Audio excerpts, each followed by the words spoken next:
Thank you, Joe. You know, the world is changing so fast that I tried to write something and put it on this teleprompter, but it's changing too fast. Nothing would be up to date. Nothing could tell you what we're facing. And so I thought I would just talk to you.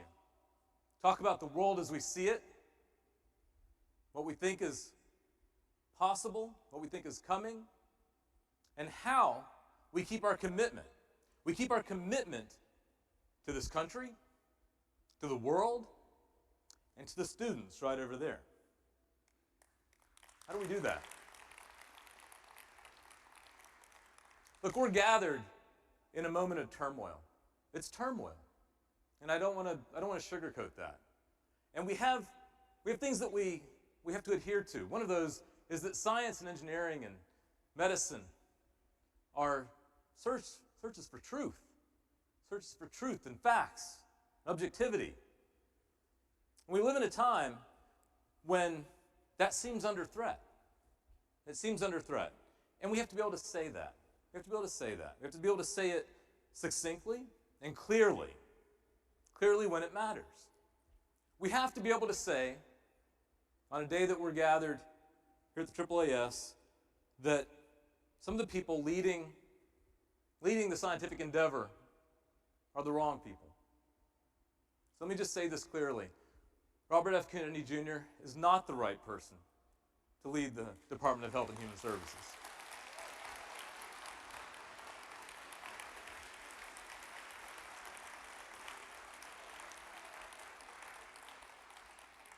He's not the right person.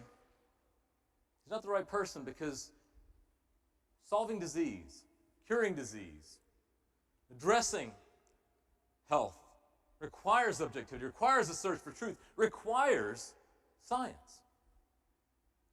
But here's the thing, health is so important. We're going to figure out ways as a scientific community to advance health no matter who is in those leadership positions. No matter who. Let me also say clearly that there are some really wonderful people who are going to be in this administration. Dario Gil is the nominee for Undersecretary of Energy. Dr. Dario Gil is an extraordinary engineer, scientist, and leader. We're going to work with him. We're going to find those people because we have to. This is a time when we know that the legacy that we have inherited, that legacy that comes from 176 years of this organization and 500 years of enlightenment, is something you don't throw away. It's something that you cherish. It's something that you build upon. It's something that you bequeath to the next generation. And so the work of this organization is to ensure that that enterprise, this ecosystem, this thing that we are all a part of, whether we are scientists, whether we are engineers, whether we are technicians in a laboratory, whether we are working in an animal facility, whether we are looking at the cosmos, that this thing that we're all a part of isn't lost because it's fragile. It's fragile and it's powerful. It changes the way we live. And so we recommit ourselves to that. And you do that in a way that has focus and strategy. You can't just scream into the wind. You can't just hope that by yelling or worrying that you can change things.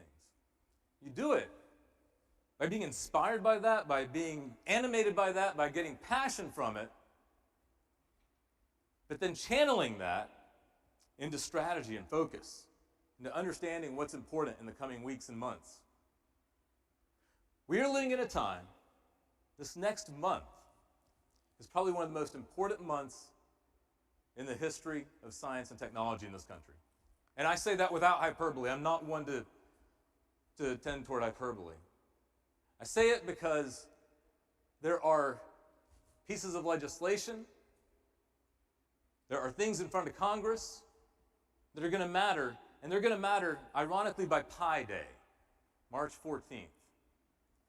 March 14th is the day that one piece of legislation ends and another will have to begin. And I'm not going to go into the details of that because that's not fun for a kickoff to a meeting. But what I'll tell you is There is nothing more important than focusing on what happens in policy, what happens in the leadership of this country in the next 4 weeks. And so we're going to be focused on that. And we won't be distracted. We won't be distracted as an organization. And the work is sometimes high profile. I had the chance to speak to the House Science Committee last week, testifying before them with my good friend Walt Copan, who's here somewhere. I don't have my glasses on, so I can't see him. There's Walt. You know, Walt was invited by the majority. I was invited by the minority. We said the same thing. We said the same thing. Because this community is united when it comes to understanding what it takes for the United States scientific enterprise to continue to be a leader in the world and continue to contribute to society. Now, when we do that, when we speak with one voice, when we take the power not of our energy to destroy or dismantle, but the energy to build, we can do great things. Now, I am ever an optimist, even in a time of turmoil. In the next few weeks, we are going to be so committed. We're going to be working so hard together with our partners, so many of you are in this room, the leaders of other scientific societies. So many of you are here. I'm so proud to have you in this room. You're our partners. I won't name the disciplines because I can't name them all. You're all here. Our partners at the universities, our partners with patient organizations, our partners in industry. We recognize what it takes. Now look, sometimes it's going to be quiet, sometimes it's going to be loud. And they're going to take all kinds of points of view to do this. And some of us are going to go and make some noise, and that's good. Some of us are going to try and do the work of lobbying, and do the work of advocacy, and do the work of talking on behalf of the community. All those things are valid. All those things are powerful. We've got to stay together as a community because it's going to get rough. It's going to get rough. Now, if the things that I'm hearing right now about what's coming today and tomorrow are true, it's going to be staggering. And here's the thing. This story is being written right now. It's being written right now. We're in the middle of it. We're probably in the beginning of it. And we don't know how it's going to turn out. But I, for one, don't want us on our back foot. I want us to reclaim that narrative. I want us to become the protagonists of our own story at this moment in history. Because if we're not, who is? Who is? This organization, this group of people. It's cold outside, but it's warm in here. It's cold outside, but it is warm in here.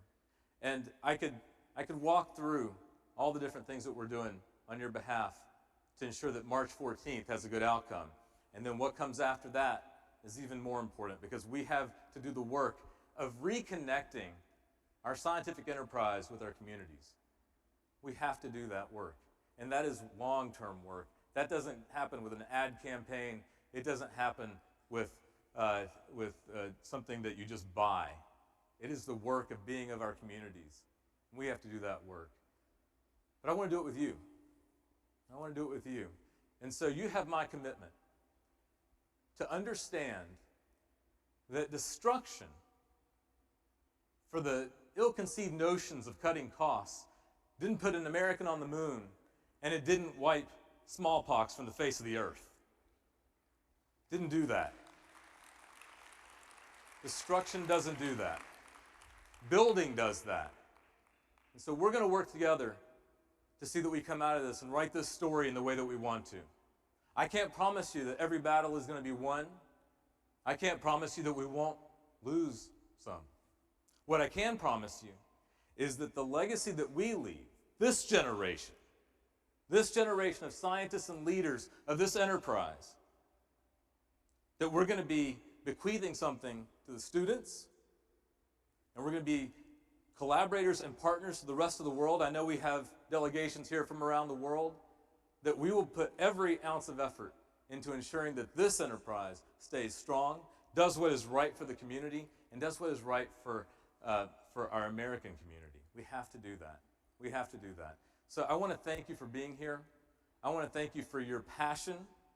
We're gonna have wonderful discussions about science in the next few days. We're going to have discussions about policy in the next few days. There are going to be people who come and disagree with me in the next few days. That is the power of science. That, the crucible to figure out what is right. And you do it by having a discussion with one another, having a conversation with one another, having disagreements with one another. And we're going to share that. We're going to share that outside this room. So thank you all for being here. Thank you for your passion. Thank you for being members of the AAAS. And may it be another 176 years. Thank you.